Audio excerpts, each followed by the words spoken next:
Hello everyone, welcome to my channel Devi Hari vlogs. ఈ వీడియోలో వినాయక చవితి పండుగ గురించి వివరించబోతున్నా. ఫస్ట్ టైం నా ఛానల్లో ఈ వీడియో చూస్తున్నట్లయితే please subscribe to Devi Hari vlogs and press the bell icon for latest videos. విఘ్నాలను నివారించే విఘ్నేశ్వరుడి జన్మదినమే వినాయక చవితి. ప్రతి సంవత్సరం భాద్రపద మాసంలో శుక్లపక్షమి చవితి రోజున ఈ పర్వదినాన్ని జరుపుకుంటారు. భారతీయ సమాజంలో వినాయక చవితికి విశిష్టమైన ప్రాముఖ్యం ఉంది. ఆది దంపతుల ప్రథమ కుమారుడైన వినాయకుడిని పూజించనిదే ఏ పని ప్రారంభించరు. గణనాథుని కృప ఉంటే అన్ని విజయాలే లభిస్తాయనేవి ప్రజల విశ్వాసం. ముందుగా వినాయకుడిని ఎందుకు ఆరాధించాలో తెలుసుకుందాం. విఘ్నేశ్వరుడు అంటేనే విఘ్నములను తొలగించువాడని అర్థం. విఘ్నాలు తొలగాలన్నా, దృష్టి దోషములు పోవాలన్నా, ఆటంకాల నుంచి రక్షణ పొందాలన్నా, విద్య, బుద్ధి, సిద్ధి, ప్రాప్తి కలగాలన్నా, బుద్ధి వికాసానికి, వ్యాపారాభివృద్ధికి, మోక్ష ప్రాప్తికి విఘ్నేశ్వరుడి ఆరాధన ఖచ్చితంగా చేయాలని పురాణాలు చెబుతున్నాయి. వినాయక చవితి పూజకు ఎలాంటి విగ్రహాన్ని వాడాలో తెలుసుకుందాం. మన ఇంట్లో నిత్యం చేసుకునే పూజలకు బొటనవేలుకి మించకుండా విగ్రహాలు ఉండేలా చూసుకోవాలి. వినాయక చవితి వంటి వ్రతములు చేసేటప్పుడు ఏమాత్రం అరచేతిని మించకుండా విగ్రహాలు ఉండేలా చూసుకోవడం మంచిది. ఎంత పెద్ద విగ్రహం ఉంటే ఆ విగ్రహం పరిమాణం ప్రకారంగా రోజు ఆ స్థాయిలోనే ధూప దీప నైవేద్యములు జరగాలి కనుక సాధారణంగా ఇంట్లో చేసుకునే పూజకు అరచేతి మించకుండా విగ్రహం వాడటం మంచిది. సిద్ధి వినాయక పూజలో వాడే విగ్రహం మట్టితో చేసినదైతేనే శ్రేష్టం. ప్లాస్టర్ ఆఫ్ ప్యారిస్ వంటి విగ్రహాలు వాడకూడదు.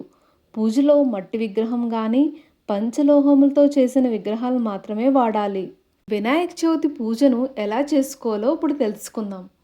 ప్రతి ఒక్కరూ వినాయక చవితి కుటుంబ సమేతంగా భక్తి శ్రద్ధలతో జరుపుకోవాలి. ఆ పర్వదినాన్న తెల్లవారుజామునే లేచి ఇంటిని, పూజాగదిని శుభ్రపరిచి తలస్నానం ఆచరించాలి. కొత్త బట్టలు ధరించి ఇంటిని, పూజా మందిరాన్ని పసుపు కుంకుమ తోరణాలతో అలంకరించాలి. విఘ్నేశ్వరుని పూజ పెద్దలందరితో కుటుంబమంతా కలిసి కూర్చుని పూజా మందిరంలో కానీ తూర్పు, ఉత్తరం, ఈశాన్య భాగాలలో విగ్రహాన్ని ఉంచి దానిపైన పాలవెల్లు కట్టి ఆ పైన వినాయకుడికి ఇష్టమైన 8 లేదా 16 రకాల పండ్లను కట్టి ఆయన్ను షోడశ లేదా అష్టోత్తర శతనామాలతో 21 రకాల పత్రాలతో పూజించాలి.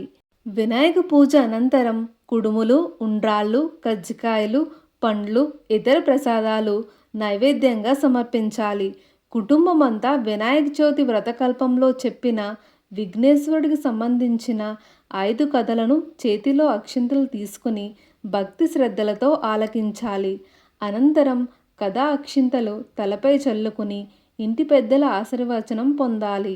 వినాయక చవితి పూజకు వాడే పత్రిలో దాగి ఉన్న రహస్యాలేంటో ఇప్పుడు తెలుసుకుందాం.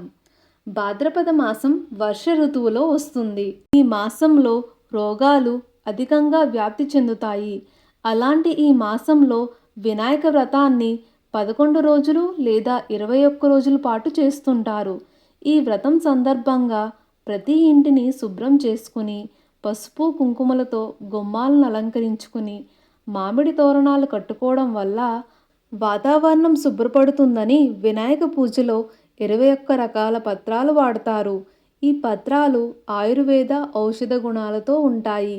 వీటిని కలిపి వినాయకుడిని పూజించడం వల్ల ఆ పత్రాల నుంచి వచ్చే వాసనకు క్రిమికీటకాలు ఇళ్లలోకి ప్రవేశించవని, ఆ గాలి వాసనకు అనారోగ్యాలు దరిచేరవని ఆయుర్వేద శాస్త్రం చెబుతుంది.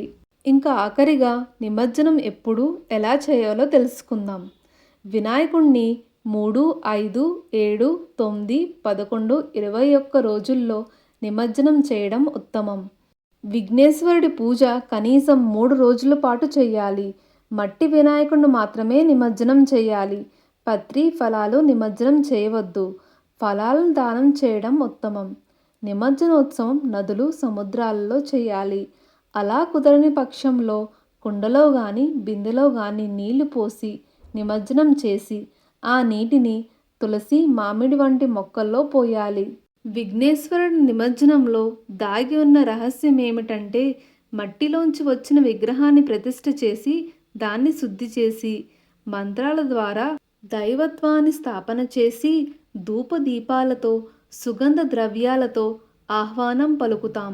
అష్టోత్తర శతనామాలతో పూజించి నైవేద్యాలు సమర్పించి ఉద్వాసన పలికి ఆఖరిగా విఘ్నేశ్వరుని నిమజ్జనం చేస్తూ తిరిగి మట్టిలోనే కలుపుతాం.